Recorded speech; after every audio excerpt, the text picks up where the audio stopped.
The headlines, this is Democracy Now!, democracynow.org, The War and Peace Report. I'm Amy Goodman. And I'm Juan Gonzalez. Welcome to all of our listeners and viewers around the country and around the world. Venezuela has announced 7 days of mourning for its president, Hugo Chávez, who has died at the age of 58.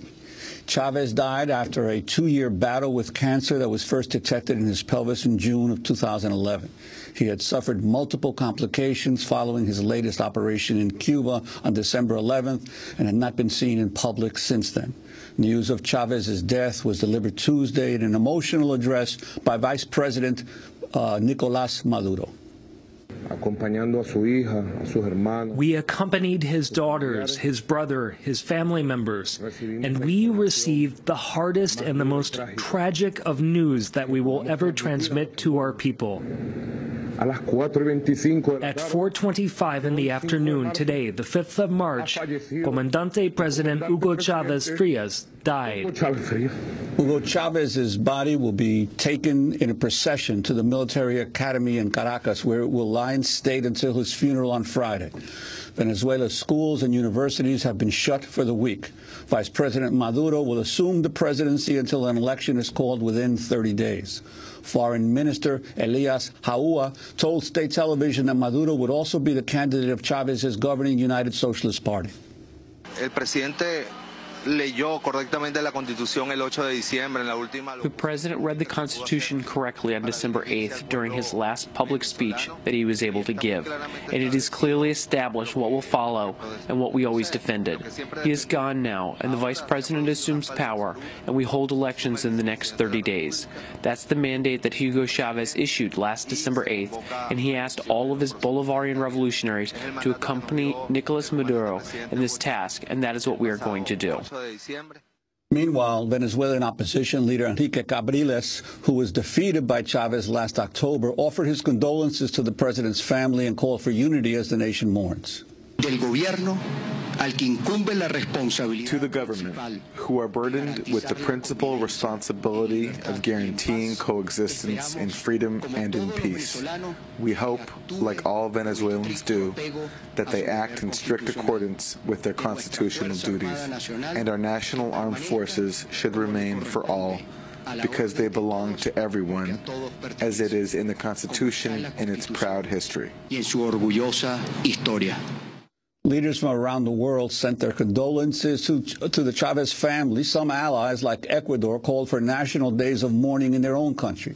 This is Brazilian President Dilma Rousseff and Peruvian President Ollanta Humala. But first, this is Bolivian President Evo Morales remembering Chávez. Que luchó por su patria. He fought for his country, for the great nation, like Simón Bolívar, a friend who gave his entire life for the liberation of the Venezuelan people, the people of Latin America, and all anti-imperialists and anti-capitalists of the world. On many occasions, the Brazilian government did not completely agree with President Hugo Chávez. But today, as always, we must recognize that he was a great leader, an irreparable loss, and above all, a friend of Brazil, a friend of the Brazilian people. To the Venezuelan people, we wish to express our unity of reflection and our hope that things can progress in a passive manner with the cause of democracy in mind. We want to express our solidarity with the Venezuelan people, with the family of our friend, President Hugo Chávez Frias. The presidents of Peru, Bolivia, and Brazil. Here in the United States, President Obama called Chávez's passing a challenging time for Venezuela. This comes as Vice President Maduro of Venezuela announced Tuesday he is expelling a U.S. Embassy military attaché, accusing him of spying on the Venezuelan military and meeting with right-wing military officers in a plan to destabilize Venezuela. Maduro also said a scientific commission would look into Chávez's death death and the possibility his historical enemies had somehow induced his cancer. Well, today we host a roundtable to look at the life of Hugo Chávez, his legacy, and what may come next for Venezuela. We'll begin in California, where we're joined by Miguel Tinker-Salas, professor at Pomona College of Claremont, California, author of The Enduring Legacy, Oil, Culture, and Society in Venezuela, and the forthcoming Venezuela, What Everyone Needs to Know. Your response to the death of Venezuelan President Hugo Chávez? Good morning. I think it's a tremendous loss for Venezuela and a loss for Latin America, and as an advocate for South-South relationships. Just recall where Venezuela was in 1998. It had no real presence on the international stage. It had an oil-producing country that had 60% people living in poverty. Today, that has dramatically changed. Poverty has been reduced significantly within Venezuela, and you have a new sense, a new empowerment, a new feeling, and a new sentiment, not only within Venezuela, but within Latin America as a whole, and as an advocate of South-South relationships. And I think that even in death, he will continue to be an important symbol for the very policies he advocated in life, and for the integration of Latin America and its new role on the international stage. And I'd like to also welcome Eva Goldinger. She has been well known as an American lawyer who has worked with the Venezuelan government and was close to President Chávez. Your reaction on this day after his death? Well, it's incredibly sad, of course. It's a tremendous tragedy for Venezuela, for people of Venezuela, for people of Latin America. I would say also for people around the world who fight for social justice. Chávez was a champion for the poor, for social justice, against imperialism, against aggression, against war.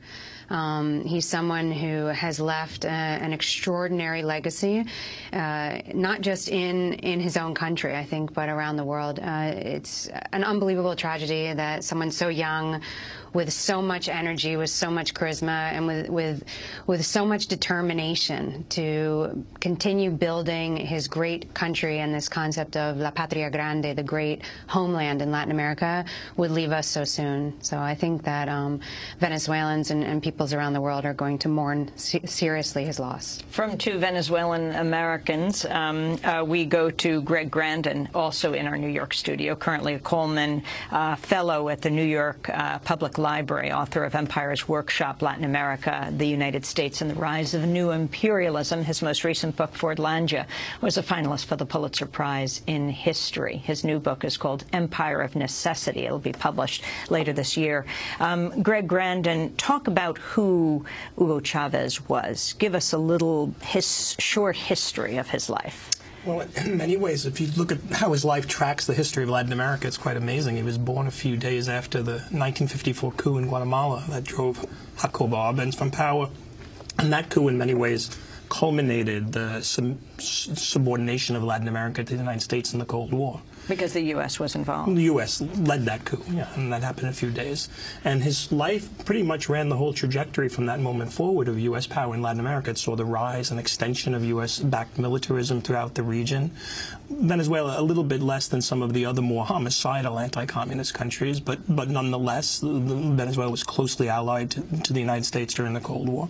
He came of age under a political regime that was often held up as a little United States, in which two ideologically indistinguishable parties traded power back and forth between 1958-59 up through the 1990s, and then he died, and Latin America has largely led this remarkable movement for independence that he helped broker. When he came to power elected in 1998, when you think about it, the whole region was governed by neoliberals, or pretty much allies and executors of the Washington Consensus neoliberalism, and he was the first person that began to challenge that in power.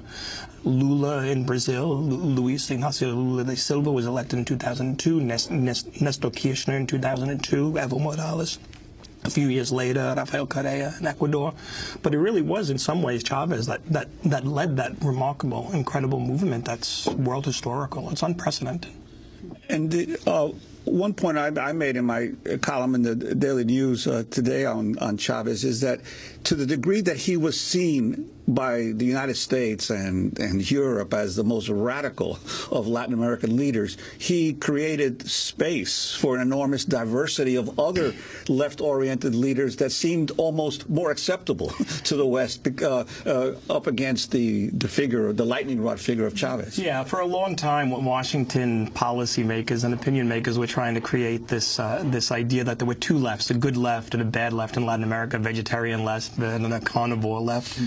And the kind of emblematic leaders of that was Lula in Brazil, reformist, administered within the institutions of law, and Chavez, fiery populist is a word, a description that I'm sure has been used kind of like Mad Libs and in obituaries of Chavez. But in reality, they actually worked together very nicely. I mean, if you read the WikiLeaks cables, there was the U.S. was constantly trying to push this notion of a division or a divide between Brazil and Venezuela, and Brazil constantly rebuffed it. And certainly Chavez's more flamboyant style on the world stage created a much more willingness to work with so-called more moderate reformers like Lula. And I would argue that their differences had more to do with the political structures that they inherited than anything. And I think they both, in very real ways, had exactly the same goal. We're going to go to break and continue this roundtable discussion, and also bring you clips of our exclusive discussions with President Hugo Chavez, as well as the Vice President, Nicolas Maduro, who will run for president in this next 30 days. And the question is, where will Venezuela go? This is Democracy Now! We'll be back in a minute. Thanks so much for watching this report from Democracy Now!, your daily independent global news hour. We don't accept advertising or corporate funding, but rather rely on donations from viewers like you. Please make your contribution by visiting democracynow.org. We need your support today to keep bringing you this hard-hitting, in-depth reporting.